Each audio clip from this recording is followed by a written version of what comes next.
berikutnya ada beberapa doa-doa. Kita mulai dari ayat ini. A'udzubillahi minasyaitonirrajim.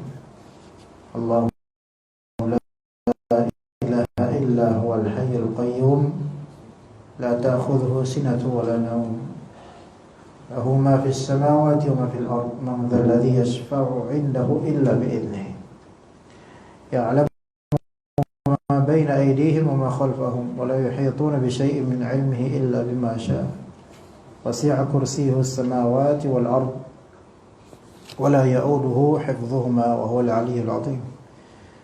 Nah, sepertinya insyaallah satu kajian ini kita akan bahas cukup tafsiran ayat kursi insyaallah.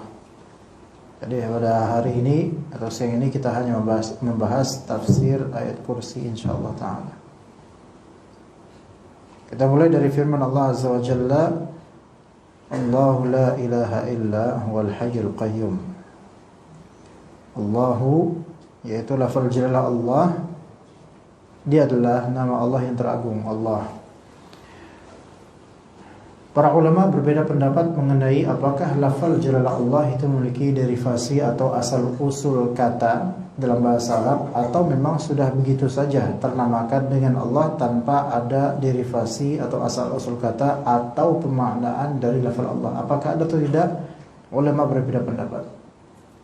Bagi Imam Asy-Syafi'i rahimahullah, bahwasanya lafal jalalah Allah itu adalah isim alam yang baku, yang tidak ada kaitan dengan makna khusus penafsiran atau pemaknaan terhadapnya, melainkan Allah adalah Allah. Namun jumhur ulama dan juga ahli bahasa mengatakan bahwasanya lafal jalalah Allah berasal dari lafal ilah. Aliha ya'lahu ilahan, yang maknanya adalah disembah, dan itu yang benar, yaitu pendapat kedua, bahwasanya lafal jalalah Allah azza wa jalla sebagaimana nama-nama lainnya. Nama Allah, Allah Al-Malik, Al-Hakim. Lafal jalalah Allah berasal dari lafal ilah. Al-Malik berasal dari lafal milk. Al-Hakim berasal dari lafal hikmah. As-Sami' berasal dari lafal as-Sam', dan seterusnya dari nama-nama Allah azza wa jalla. Jadi Allah itu maknanya adalah yang disembah, sesembahan, seperti lafal ilah. Ya Allahu la ilaha illa huwa. La ilaha illa huwa artinya tiada yang berhak disembah melainkan Dia, yaitu Allah azza wa jalla. Dan ini termasuk kalimat syahadat yang pertama, la ilaha illallah. Kalau kita lihat di lafal la ilaha illa huwa, la ilaha illallah, ini disebut dengan kalimat thayyibah, disebut juga dengan kalimat ikhlas, disebut juga dengan kalimat tauhid. Ya.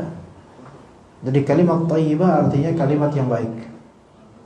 Kalimat ikhlas artinya kalimat ketulusan dan pemurnian daripada kesyirikan. Dan kalimat tauhid yaitu kalimat mengesahkan Allah azza wa jalla dari segi penyembahan. La ilaha illallah. Ya. Allah la ilaha illa huwa. Nah, sebagian dari muadzin itu salah dalam mengucapkan asyhadu an la ilaha illallah. Sebagian dari muadzin Indonesia mengucapkan asyhadu an la ilaha illallah, salah. Justru mengucapkan kalimat tersebut maknanya batil. Ketika mad tabi'i dalam la atau mad, ya, di sini ketemu dengan hamzah berarti mad jaiz munfasil. La ilaha illallah minimal dikatakan la ilaha illallah, bukan la ilaha illallah. Karena kalau mengatakan la ilaha illallah, la-nya itu setelahnya tidak ada panjang sedikit pun, nyambung dengan ilah, la ilaha illallah, maka itu maknanya adalah sungguh ada sesembahan kecuali Dia. Itu selain Dia adalah sesembahan. Dan ini maknanya berbalik, batil. Ya. Karena kalau kita la ilaha illallah, la ilaha, lam gabung dengan ilah, maka ini maknanya lam di sini sungguh. Sungguh ilah, sungguh sesembahan itu ada selain Allah. Jadi hanya Allah yang tidak berhak disembah, yang lainnya disembah aja. Ini berbahaya maknanya. Asyhadu an la ilaha, itu salah, batil, jelas batil. Ya, maka muadzin itu harus paham. Yang benar asyhadu an la ilaha illallah. Dan juga kadang-kadang mengatakan kalau orang misu-misu atau la ilaha illallah, la ilaha illallah. La ilaha illallah salah. La ilaha illallah. Jadi huruf lam ada mad, ada panjangnya sedikit sebelum huruf ilah, sebelum kata ilah. Tiada yang berhak disembah melainkan Dia. Semua orang mengatakan la ilaha illallah. Tetapi justru perbuatan banyak dari orang justru banyak yang melenceng dari esensi dan konsekuensi la ilaha illallah. Ya. Seperti apa sebagian mereka bertawassul dengan mayit. Dan mereka mengadakan tahlil dengan la ilaha illallah di kuburan, dan mereka menjadikan mayit sebagai wasilah untuk Allah Azza wa Jalla. Dan ini syirik, bahkan syirik besar. Loh, sisi apa syiriknya, kata mereka?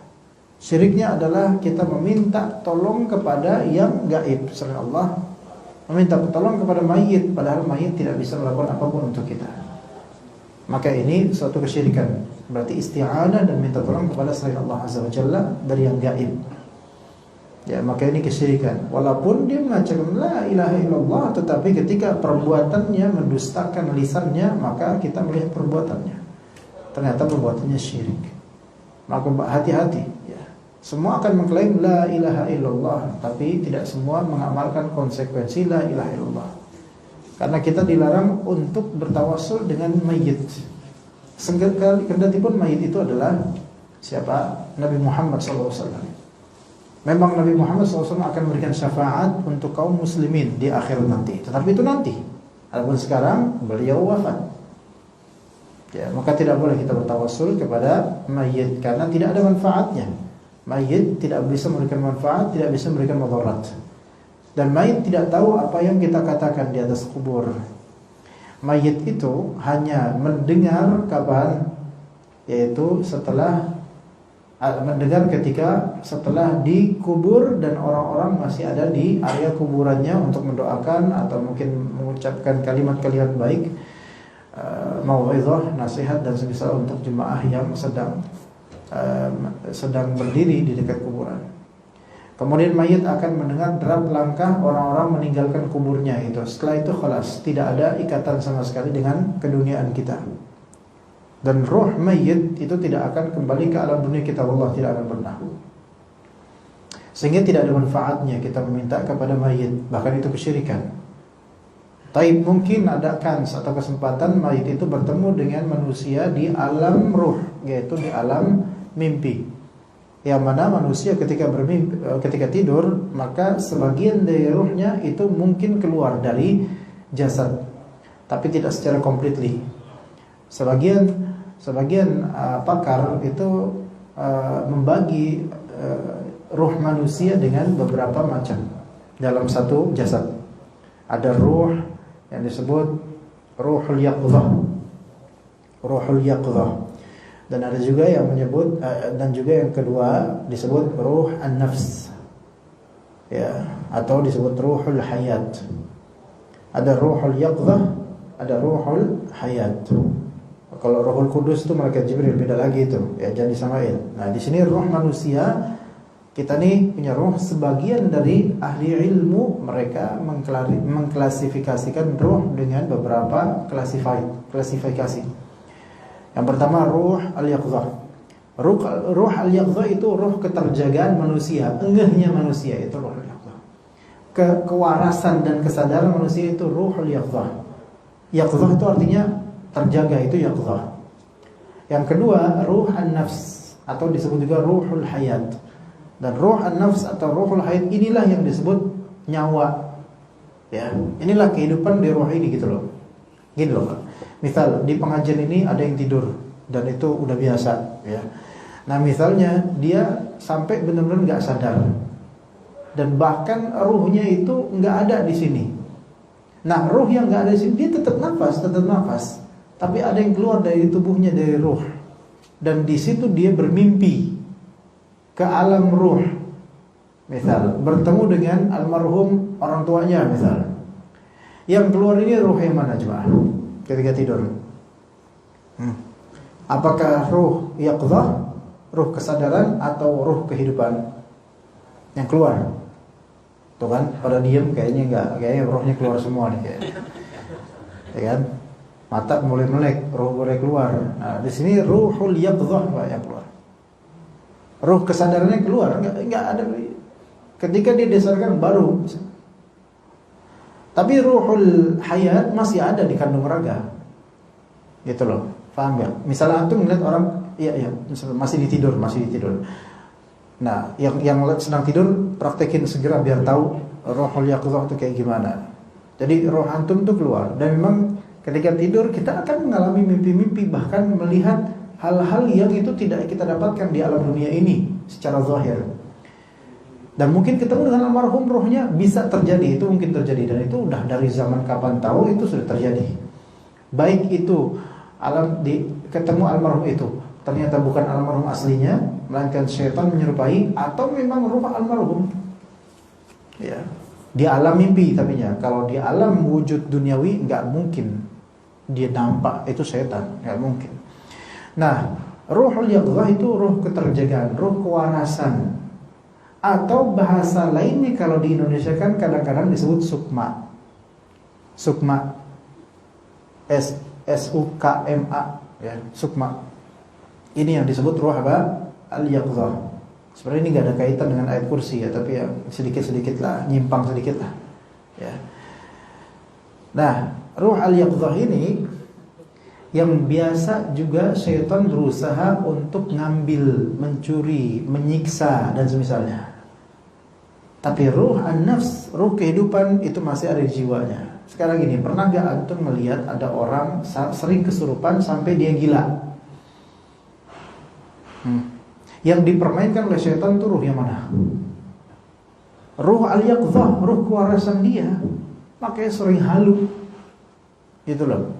Sering halu dia. Tapi ruh an-nafs, ruhul hayat, ruh kehidupan ada gak? Ada. Karena syaitan gak bisa mengambil ruh kehidupan manusia. Itu hanya bisa dilakukan oleh malaikat maut dengan izin Allah Azza wa Jalla. Adapun syaitan bisa mempermainkan ruh keterjagaan antum, kewarasan antum, begitu loh. Orang-orang yang gak waras, gila karena syaitan, karena itu dipermainkan oleh syaitan. Tapi mereka masih hidup. Hidup dari segi apa? Hidup dari segi nafas, dari segi tidak mati gitu loh. Tapi secara fungsi akalnya itu seperti berkurang. Makanya orang semakin sering kesurupan, semakin sering dilakukan mediumisasi pada tubuhnya, itu makin gak waras. Karena apa? Seringkali syaitan atau jin itu mengendarai ruhul yaqzahnya. Dan ketika antum bermimpi ketemu setan, bermimpi buruk, itu ruhul yaqzah antum sedang dipermainkan oleh syaitan. Begitu Pak. Ya seperti itu. Nah, kenapa kita ngomongin ruh jemaah? Kita sampai mana? Tadi ngomongin apa? Kuburan ya, ngomongin mayit ya. Nah ya, mayit, ruh almarhum itu tidak akan bisa kembali ke alam dunia. Tidak akan bisa kembali ke alam dunia. Tapi bisa saja bertemu dengan manusia yang masih hidup di dunia melalui alam mimpi, dan itu sudah tersaksikan dari kapanpun. Ya. Sekarang Nabi Muhammad SAW pernah nggak ketemu ruh para nabi yang sudah wafat? Iya, dalam hadis yang panjang. Di langit pertama ketemu ruhnya Nabi Adam alaihissalam. Langit kedua ketemu ruhnya Nabi Idris alaihissalam. Langit ketiga ketemu ruhnya Nabi Yusuf. Kemudian nanti ada Nabi di langit ke-6 ketemu Nabi Musa alaihissalam. Di salah satu langit ketemu Nabi Ibrahim alaihissalam. Itu ruh-ruh semua, dan itu hak mimpi yang benar ketemu dengan ruh. Jadi ruhul yaqzahnya Nabi SAW ketika tidur itu sampai ke langit-langit, dan itu mungkin. Itu terjadi pada Nabi SAW. Kalau kita ya belum tentu. Ya, mungkin kita dikhayalkan saja. Tapi kalau Nabi mimpinya pasti benar, wahyu. Begitu. Ya. Adapun ruhun nafs masih ada di raga. Makanya antum kok tidur masih hidup. Ya, tidur di kajian dia. Jiwa antum, nyawa antum masih ada. Ya.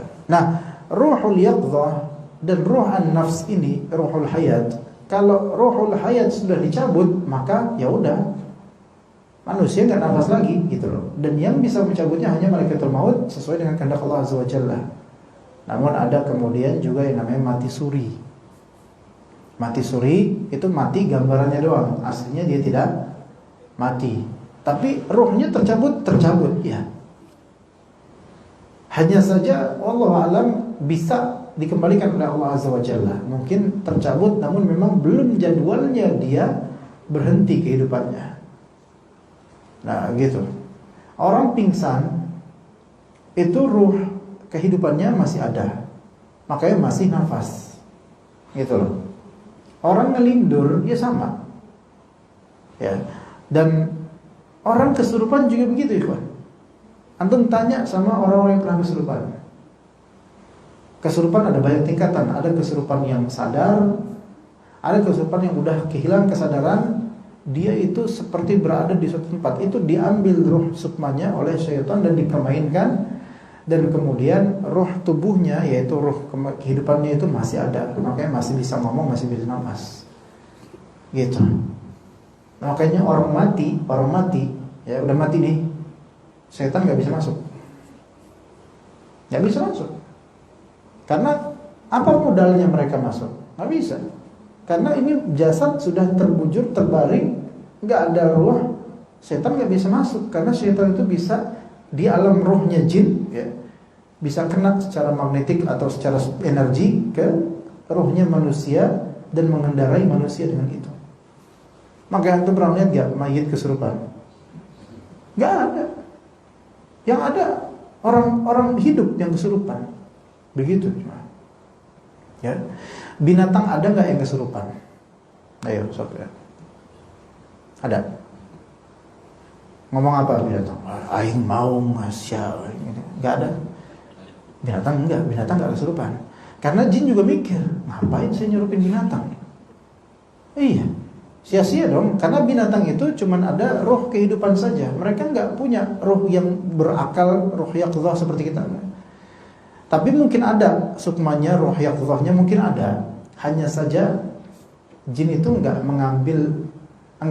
perlu untuk take over roh-roh tersebut karena enggak ada manfaatnya. Karena tujuannya syaitan itu kan untuk menjerumuskan manusia.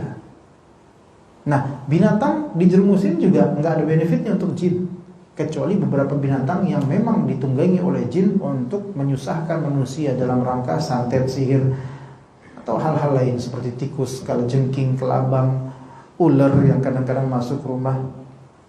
Itu bisa. Nyamuk, lalat. Itu kadang-kadang diperintahkan oleh syaitan dari kalangan jin untuk mengganggu manusia, itu mungkin. Ya, pesugihan itu kan macam-macam ya, Pak. Pesugihan, sugih, kaya, pengayaan gitu. Pesugihan tadi pakai jasa dukun itu macam-macam. Bahkan ada yang namanya pesugihan lalat hijau. Itu ada. Dan pakai apa medianya untuk kayak pakai lalat. Jadi di restorannya itu ada lalat hijau. Ternyata itu yang bikin penglaris, kata mereka. Apakah itu lalat beneran atau lalat setan? Lalat beneran, cuman setanlah yang menunggangi mereka untuk melakukan hal-hal seperti itu, untuk mengotori dan semisalnya. Ya begitu. Dan semua dari sihir penangkalnya adalah di antara ayat kursi. Karena di sini ada makna-makna dari ayat ini yang luar biasa dalam menangkal kekuatan yang lemah dari syaitan. Allah la ilaha illa huwa, tiada yang berhak disembah melainkan Dia. Ya. Kalau misalnya kita bertemu dengan syaitan baik di zahir kehidupan duniawi atau di alam mimpi, ini ayat signifikan untuk mengusir mereka. Dan itu diklaim dan diakui oleh syaitan yang berwujud manusia ketika bertemu dengan Abu Hurairah, ya, ketika sedang menjaga kurma zakat. Lagi dijaga oleh Abu Hurairah, petugas. Ya.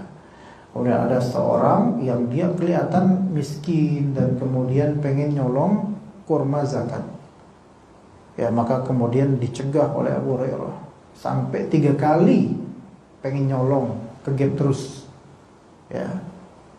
Akhirnya di the last time, yang di ketiga kalinya, karena dia maafkan terus sama Abu Hurairah, dia mengklaim setan ini, Abu Hurairah belum tahu kalau ini asli jin gitu loh.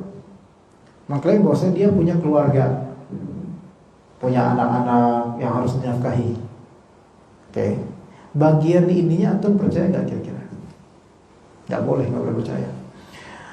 Jadi kalau ada jin mengklaim ini saya pengen nafkahin anak saya punya suami atau punya istri dan seterusnya, itu jangan dipercaya. Ya. Jadi diemin aja dia ngomong kayak gitu. Tapi ini kan Abu Hurairah kan nggak tahu kalau ini tuh asli jin.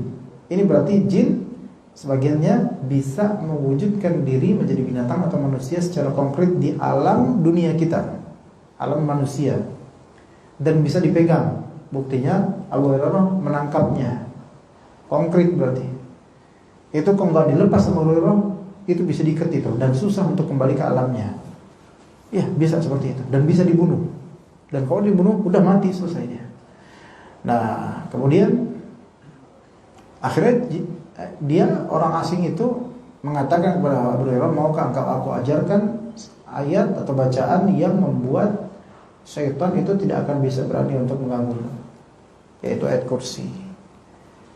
Maka Abu Hurairah melaporkan kepada Nabi kejadian ini. Apa kata Nabi SAW? Sadaqaka wa huwa kadzub. Dia telah ngomong benar padahal dia aslinya adalah tukang bohong. Maksudnya adalah untuk ini, ayat ini benar, dia benar, ngomong benar nih jin. Itu adalah jin, itu adalah syaitan, kata Nabi SAW. Dia itu telah berkata benar untuk ayat kursi, namun dia itu aslinya pembohong. Berarti urusan yang tadi, yaitu saya punya anak untuk saya nafkahi makanya saya ambil kursi, itu bohong. Rata-rata statement jin itu bohong semua, termasuk jin yang belagak di mimpi. Ya, hati-hati. Kadang jin masuk ke mimpi kita dan dia mewujudkan seolah-olah apa? Orang tua kita atau apa. Kemudian minta apa? Tolong tahlilin saya, tolong adakan acara ini, tolong ambil ini di sini, meminta sesuatu. Maka yang seperti ini jangan dituruti. Ya, karena kita nggak bisa memastikan ini orang tua kita benar atau enggak. Apalagi disuruh ibadah tertentu, kamu harus selawat 1000 kali sehari, kata jin itu. Maka nggak boleh turuti. Ya. Antuk mas? Antuk ya? Sampai geleng-geleng melihat kelakuan sendiri ya. Ada air loh mas, deket tinggal disiram ya. Ya. Nah, Allahu la ilaha illa huwa, tidak berhak disembah melainkan Dia, Al-Hayyu Al-Qayyum, yang maha hidup lagi maha mengurusi seluruh makhluknya. Lafal Al-Hayyu ini yaitu yang memiliki kehidupan dengan sempurna kehidupan. Apa artinya? Kehidupan yang sempurna itu hanya dimiliki oleh Allah SWT. Kehidupan sempurna adalah yang tidak diawali dengan ketiadaan sebelumnya, tidak pernah mengalami kematian, dan tidak pernah akan berakhir. Itu kehidupan yang sempurna. Adapun kehidupan makhluk itu tidak pernah ada yang sempurna, karena makhluk manapun diawali dari ketiadaan sebelumnya dan pernah terjadi kematian padanya, baik pingsan atau gimana, dan pasti akan mati. Itu kehidupan yang tidak sempurna. Itu kita. Ya, kita memang memiliki sifat kehidupan, iya. Allah memiliki sifat kehidupan juga, iya. Tapi sifat kehidupan kita dengan sifat kehidupan Allah tentu berbeda kualitas, ya, dan berbeda tata cara.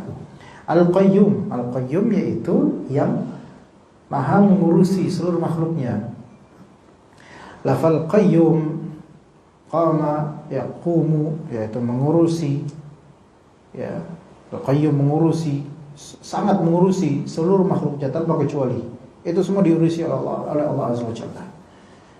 Ketika kita tahu Allah Ta'ala maha hidup dengan sempurna dan maha mengurusi seluruh makhluk dengan sempurna, maka wajib atas kita untuk tawakal sama Allah SWT. Manusia apakah ada yang bersifat qayyum? Iya, qayyum yaitu suka mengurusi apa yang menjadi urusannya. Iya, qayyum. Maka ada istilah qayyim. Qayyim itu sebutan di zaman bahla, ya, di zaman dulu orang-orang Arab menyebut qayyim itu untuk pemimpin, penguasa. Dan juga qayyim itu kalau bahasa kita sekarang itu kepala sekolah, mudir, pemimpin perusahaan, itu qayyim namanya. disebutnya qayyim jabatannya. Makanya ada ulama namanya Ibnu Qayyim Al-Jauziyah.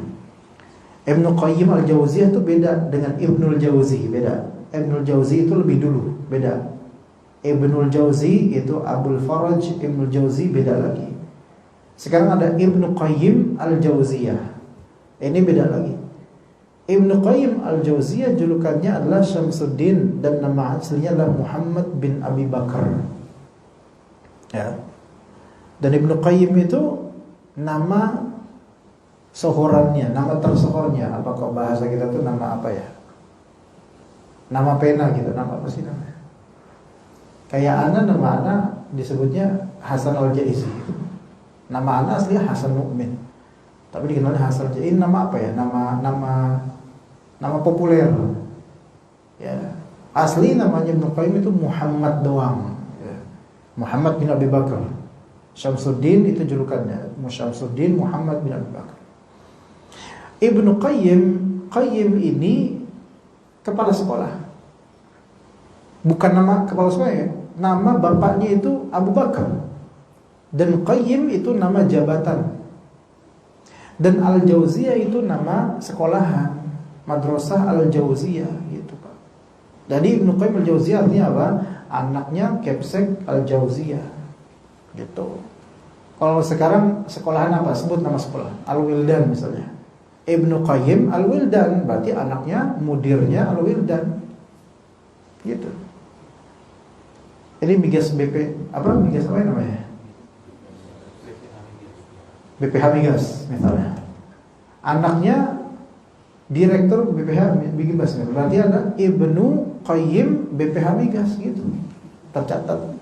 Kitab apa? Kitab fikih doa dan zikir karya Ibnu Qayyim BPH Migas. Misalnya gitu kan, misalnya. Jadi Al-Qayyim itu yang ngurusin segala makhluknya itu. Kita tuh diurusin oleh Allah Azza wa Jalla. Iya. Sekarang kalau nggak diurusin oleh Allah, matilah kita. Ya.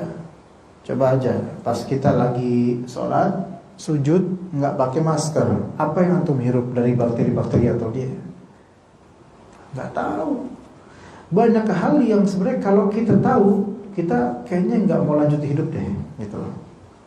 Dan Allah Ta'ala rahasiakan itu, mikro-mikro itu Allah rahasiakan dari pandangan dan pengetahuan kita, supaya kita bisa lanjut hidup. Seandainya kita tahu semuanya, kita kayaknya nggak mau lanjut hidup, rumit, ruwet. Coba sekarang betapa banyaknya kutu tinggi di kasur antum, tahu nggak? Ngitung nggak? Atau kutu-kutu kecil yang ada di kasur antum. Pas lagi tidur antum garuk-garuk, ngelihat nggak tuh pas yang bekas garuk tuh ada partikel-partikel item kecil yang nggak kelihatan di mata memang. Kamu pakai mikroskop kelihatan banget. Di YouTube itu banyak beberapa YouTuber yang mereka eksperimen dengan mikroskop, kemudian mereka ambil sampel-sampel air, baik air ini, air comberan, air becekan tanah, air kobokan.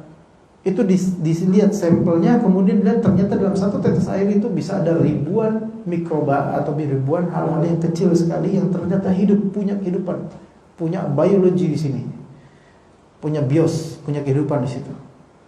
Ya. Bahkan di kulit kita di sini, kalau dijadikan sampel buat diteliti dengan mikroskop, bisa ada banyak kehidupan. Nggak pernah mandi misalnya. Mandi pun gak pernah pakai sabun. Main futsal 2 jam gak mandi misalnya. Itu lihat tuh, dakinya tuh isinya apa tuh gak tahu tuh. Kecoa mini kali, gak tahu dah. Ya, banyak. Dan kita apakah tahu itu? Gak tahu. Lagi tidur coba, ketika antum lagi tidur, berapa kecoa yang mampir di tubuh antum? Gak tahu. Kalau ada, oke lah, bukan kecoa, tikus. Nah, lewat dekat antum, tapi Allah jaga, gak digigit antum. Antum lewat manapun, di kampung, lewat perkampungan, lewat daerah mana, betapa banyak jin yang melihat antum. Allah jaga antum. Dan Allah Ta'ala la ta'khudhuhu sinatun wa la naum. Allah Ta'ala tidak akan pernah terjadi padanya mengantuk dan tidak pula tidur, enggak pernah. Sinah itu ngantuk, naum itu tidur. Bedanya apa sinah dengan naum? Kalau sinah itu ngantuk sebagian dari antum. Naum tidur sebagian dari antum juga. Ya. Ada yang ngantuk di sini jemaah? Enggak ada, yang ada tidur ya. Sina itu dia masih ngantuk, masih ada kesadaran, yaqdhah, ruhnya belum keluar tuh. Ya, masih sadar. Ya. Kadang-kadang geleng-geleng kayak beliau berusaha untuk mengusir ngantuknya, kayak barusan juga geleng-geleng lagi tuh. Iya. Kadang-kadang yang kayak gini menyegarkan tubuh, kadang-kadang ada yang nyubit-nyubit tangan biar hilang tuh ngantuknya. Itu sina namanya. Berat matanya tuh kayak ada ngebawa apaan tuh kelopak mata gitu. Nah, ini sina. Dan Allah Subhanahu wa taala tidak terjadi pada ini hal-hal seperti ini. Naum itu udah mulai dia makin tawadhu, itu makin rendah hati itu, Masya Allah, makin itu naum. Dan naum terbagi menjadi beberapa macam. Ada naum yasir, yaitu tidur yang sedikit, dan ada naum yang amir, tidur yang pulas. Itu untuk manusia ya. Adapun Allah tidak pernah terjadi padanya tidur. Begitu juga dengan para malaikat. Bahkan syaitan dari kalangan jin itu tidak pernah terjadi pada mereka tidur. Mereka tidak tidur. Kata Nabi SAW, seandainya mereka tidur, bisa tidur, antum tuh bisa nyaman hidup itu. Syaitan gak bakal tidur. Mereka gak mau tidur. Lah terus kurus dong nanti, penyakitan. Enggak, itu syaitan beda alam. Kita manusia gak tidur bisa penyakitan. Tapi kalau syaitan di kalangan jin, itu mereka beda alam. Ya. Nah, syaitan itu gak tidur. Nah, manusia ketika tidur, apakah bisa batal wudunya atau tidak? Ya bisa batal. Tapi ketika tidurnya apa? Pulas. Barometer tidur pulas di fikih itu kayak gimana? Yaitu ketika hilang darinya syu'ur dan ihsas. Syu'ur dan ihsas. Syu'ur itu perasaan di hati. Rasa di hati itu hilang. Ihsas itu panca indera yang sudah tidak begitu aktif. Nah itu. Kalau udah sampai level itu berarti dia sudah dianggap batal secara fikih wudunya. Ya. Syu'ur itu apa? Syu'ur, sya'ur, yaitu perasaan di hati. Ya. Akalnya itu mulai redup gitu loh, karena tidur. Ya. Sehingga ketika ada perbincangan itu nggak bisa mencerna, karena ya udah nggak bisa mencerna, karena perasaan di hatinya hilang. Ya, dia kayak gini, ustadznya ceramah, ceramah kencang keras, tapi dia tetap aja dia berusaha konsisten untuk tidur gitu. Karena udah nggak mencerna lagi apa yang kata ustadz. Dan juga yang kedua ihsas itu panca inderanya itu udah nggak berfungsi ketika itu. Dari telinga mendengar udah nggak dengar deh kajian apa. Mata ya nggak berfungsi apalagi. Bahkan kulit pun nggak berfungsi. Ya, misalnya ada dingin, nggak ngeh dia dingin. Kalau antum tidur dengan AC, tidur pulas, kapan antum merasa kedinginan? Ketika ihsas ini udah kembali, ketika perasaan inderanya udah kembali. Duh dingin banget. Ah ini udah bangun ini sebenarnya. Tapi ketika tidur benar-benar tidur pulas, nggak kerasa kalau antum kedinginan, gitu loh. Nah kalau udah nggak kerasa gitu, ya udah berarti udah batal wudunya. Misalnya antum sekarang nih habis kajian nih, kan belum sholat ba'diyah, ya, udah kajian, ada isi kajian gini, antum tidur. Udah nggak dengar apa-apa, nggak ngerti apa-apa, tidur. Bahkan anak sindir pun supaya jangan tidur, tetap tidur dia karena nggak tahu apa-apa, tetap karena nggak merasa disindir. Dan tadi dia ngomongin soal tidur, masih ada tidur. Nah ini berarti udah pules. Nanti abis pas bangun, insya Allah pas abis kajian bangun, yakin bangun. Itu nggak boleh dia sholat apa? Ba'diyah, wudu dulu. Kenapa? Karena dia telah batal wudunya. Ya gitu. Anak-anak nggak bermaksud nyindir, cuman memberi ilmu ya tentang ini ya. Supaya nanti beramalnya sah gitu loh, supaya sholatnya sah ya. Gitu. Adapun Allah Azza wa Jalla tidak akan ngantuk, tidak akan tidur. Kalau tahu begitu, ya tawakal sama Allah. Allah itu nggak bakal tidur. Kita udah tiap hari kok baca ayat kursi ini, pahami maknanya. Nggak perlu kita tuh bikin lagu Tuhan tidak tidur. Ya nggak perlu. Kita tahu kok dari ayat, nggak perlu dilakukan. Ya, lahu ma fis samawati wa ma fil ard. Milik Allah lah apa-apa yang ada di langit dan apa-apa yang di bumi. Semua itu milik Allah. Kalau kita tahu begitu, sebenarnya semua yang kita punya itu cuma titipan Allah Azza wa Jalla. dan bukan kepemilikan mutlak untuk diri kita. Sehingga kita tidak boleh sombong dengan apa yang kita miliki, dari kekayaan, ketampanan, berapa jumlah anak. Boleh kita senang, tapi nggak boleh kita sombong dengannya. Senang karena ini pemberian dan rezeki dari Allah, dan tidak boleh sombong karena ini adalah pemberian dan rezeki dari Allah, bukan dari diri kita. Ya. Man dzalladzi yashfa'u 'indahu illa bi'idznih. Siapa yang mampu, tidak ada yang bisa memberikan syafaat di sisi Allah tanpa izin dari Allah Azza wa Jalla. Syafaat di akhirat nanti tidak ada orang yang bisa beri syafaat kecuali Allah izinkan. Jadi supaya tertunaikan syafaat itu dan selamat orang yang beri syafaat, ada dua syarat, yaitu idnullahi lisyafi' dan ridallahi lil masyfu'i lahu. Izin Allah Ta'ala, yang pertama, Allah mengizinkan pemberi syafaat untuk memberi syafaat. Itu satu, yaitu Rasulullah, orang-orang soleh, para malaikat, itu memberi syafaat. Allah izinkan. Yang kedua, syarat yang kedua supaya tertunaikan, yaitu ridhonya Allah terhadap pihak yang diberi syafaat. Misal, di dunia ini antum sudah berbuat baik, ya, bantu fakir miskin, wah, masya Allah, nolong orang yang lagi susah, sehingga orang yang fakir miskin dan lagi susah itu minta sama Allah, ya Allah, selamatkanlah orang yang infakin saya ini, ya Allah, gitu. Tapi di sisi lain, Allah tahu bahwasanya antum adalah seorang yang ria atau suka berbuat syirik dan tidak takut sama Allah. Di akhirat nanti orang-orang fakir miskin ini akan menjadi saksi, ya Allah, dialah orang yang telah menafkahi saya, ini orang baik ya Allah. Nah, ini orang-orang saleh ini dari kalangan fakir dan miskin, itu mereka merekomendasikan, memberikan syafaat supaya antum diampuni dosanya dan masuk surga. Tuh, mereka memberi syafaat. Diizinkan oleh Allah, diizinkan supaya bersyafaat. Tapi ternyata Allah tahu bahwasanya antum itu suka berbuat syirik, tidak bertauhid. Akhirnya Allah Ta'ala tidak ridho terhadap antum, sehingga apa? Yang orang-orang 1000 orang beri syafaat pada antum itu dimentahkan oleh Allah Azza wa Jalla, karena Allah tahu ini orang musyrik atau sering berbuat syirik, nggak layak diberi syafaat. Maka sekarang tuh fokus kita itu bukan nyari syafaat, tapi fokus kita beramal soleh dengan tauhid dan sesuai sunnah. Nanti akan dapat syafaat pada oleh Rasulullah SAW dan juga orang-orang soleh dan juga para malaikat.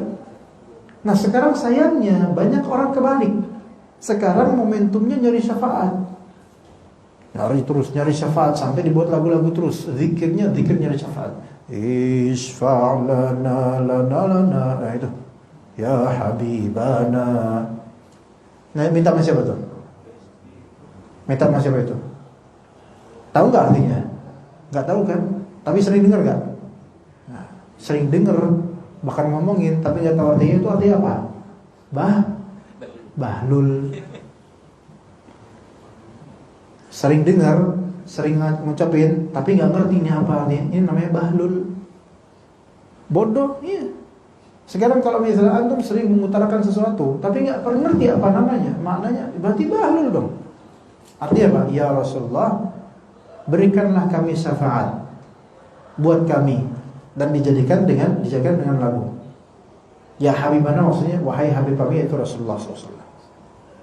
Rasulullah dengar gak? Itu Rasulullah dengar gak sekarang? Namun Rasulullah SAW mendengar selawatnya seseorang kepada Rasulullah SAW ala Nabi Muhammad. Rasulullah dengar itu, tapi dengar di sini yaitu ada malaikat. Dalam riwayat Al-Hakim, riwayat Al-Bazzar dalam kitab Al-Bahr Az-Zakhar disebutkan, dan ini disahihkan oleh sebagian ulama, ada malaikat yang khusus menjaga kuburan Nabi SAW, yang malaikat ini bertugas untuk menyampaikan salawatnya kaum muslimin kepada Rasulullah SAW. Itu sahih. Dan juga Nabi SAW juga memerintahkan kita untuk berselawat kepadanya, dan setiap selawat kalian ma'rudatun alayya, dihamparkan kepada aku. Jadi Rasulullah tahu, antum berselawat Rasulullah tahu. Tapi selawat, adapun minta syafaat, enggak. Sekarang bukan waktu minta syafaat Rasulullah. Beliau telah wafat. Tidak ada dalil yang menunjukkan beliau mendengar minta syafaatnya kita pada beliau. Maka apapun tawasulan sekarang, minta syafaat sekarang pada Rasulullah, maka ini hal yang tidak ada syariatnya. Tapi di akhirat nanti Kaum muslimin bertemu Rasulullah SAW minta syafaat mungkin. Dan Rasul akan memberikan syafaat secara umum kepada seluruh manusia dan jin, dan memberi syafaat khusus pada orang-orang yang berhak mendapatkan syafaat Rasulullah SAW.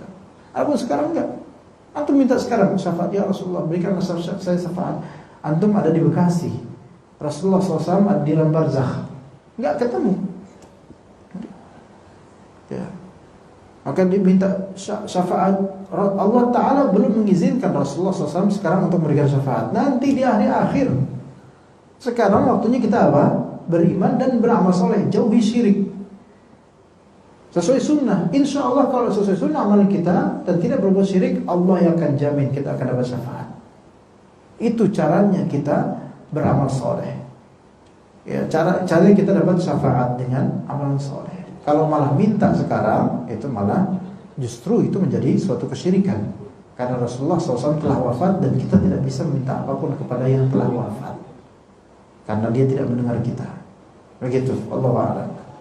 Ya, man dzal ladzi yashfa'u 'indahu illa bi'idzni. Ya, insyaallah di potongan berikutnya kita akan lanjutkan di pertemuan mendatang insyaallah, berarti baru setengah dari ayat kursi insyaallah taala, dari ya'lamu ma baina aydihim wa ma khalfahum insyaallah sampai akhirnya bulan mendatang kita akan ketemu lagi insyaallah taala. Sallallahu ala nabiyina Muhammad wa ala alihi wa sahbihi ajma'in. Subhanakallahumma wa bihamdika asyhadu an la ilaha illa anta astaghfiruka wa atubu ilaik. Assalamualaikum warahmatullahi wabarakatuh.